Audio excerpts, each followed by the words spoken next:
Hey Maddsters! It is football season, so I figured I'd just come on here and make a quick little video talking about football games at Michigan and kind of figuring out how to do it, because there is kind of a lot that goes into it. Usually around March to April, all current students will get a link saying, buy your student tickets now. It's $175 per season, which amounts to about $25 per game, I believe. So it's a very good deal. Incoming freshmen will not get that until the summer, I believe. So you buy your tickets. There is something called a seating group. So various clubs or organizations may make seating groups so that their tickets are all like in the same section area. Don't worry if you don't have one, because it is often just a free-for-all in there. You just kind of walk in and sit wherever.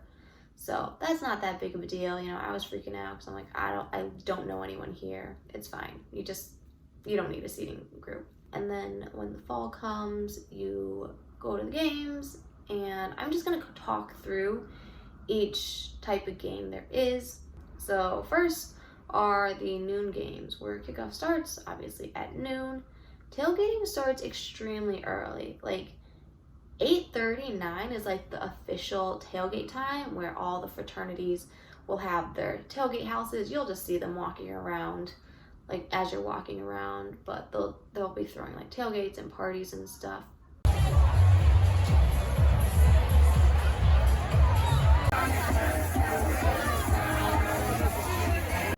But people start earlier than that. Like people start at literally 6:30. Literally 6 o'clock and people are out. Insane.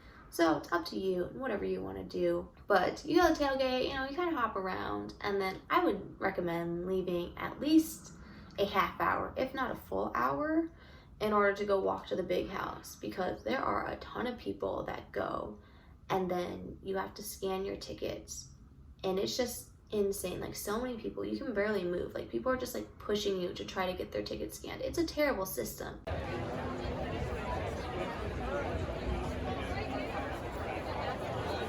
I was stuck in that crowd one day, and I was like, if there was a disaster here, like, people would die because they can't move. So very poorly managed. And for the seats, on your ticket, it'll be like section, 31, row 10. Technically, you're supposed to enter through whatever section you have. So if I'm in 31, you're in 28. So we'll be like, oh, let's meet at like section 29.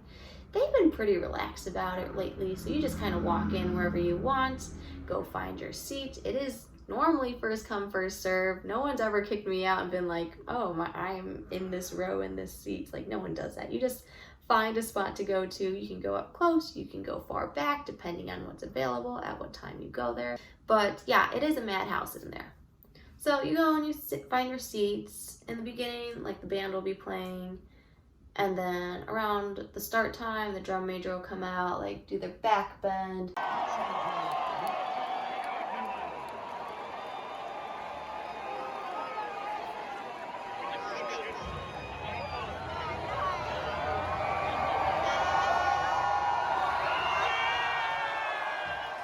Sometimes there'll be like the fighter jet flyovers, or there'll be the skydivers.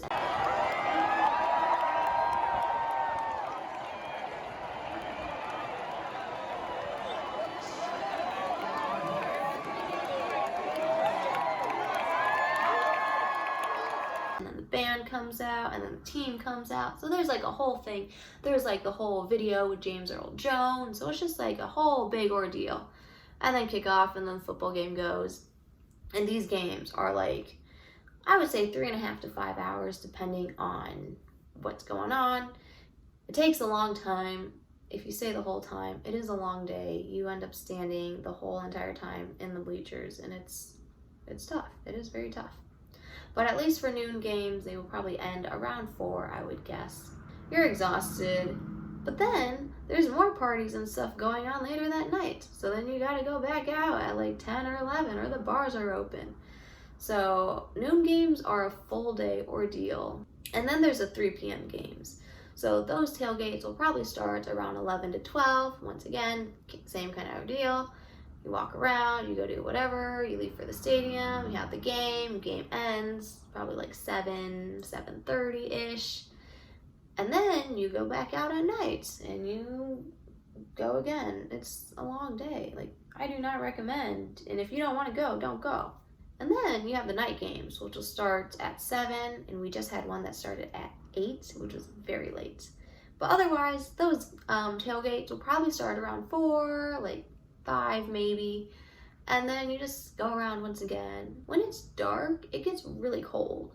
Especially like once the sun goes down, and when it gets later towards the fall, like you're freezing in the dark. So layer up. I would wear my coats, actually, like wear good shoes because you're gonna be standing. Like, you're fairly miserable if you're cold in there. And then sometimes it's like raining and snowing. It's just like not enjoyable.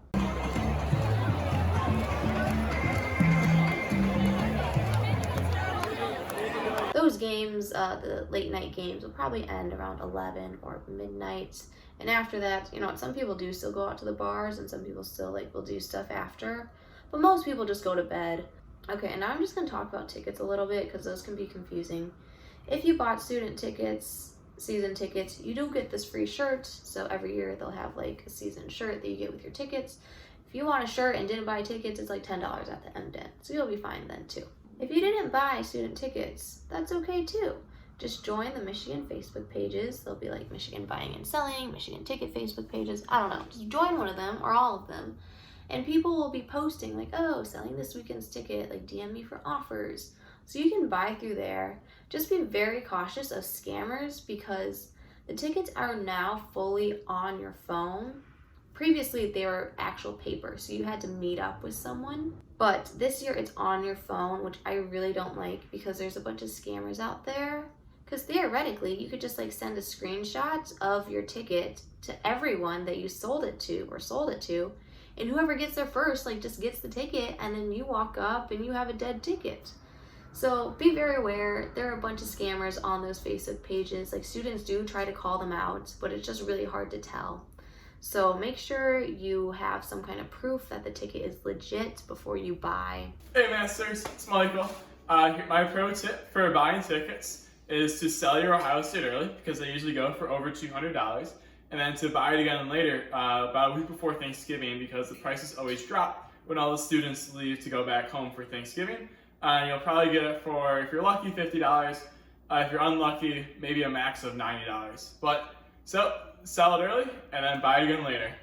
And then the student tickets, you will need your M card. So if you bought a student ticket and you go to the University of Michigan, always bring your M card to the game because they do need to look at that. Say you're bringing a friend or someone who does not have an M card to a Michigan game. You can bring your parents, you can bring whoever.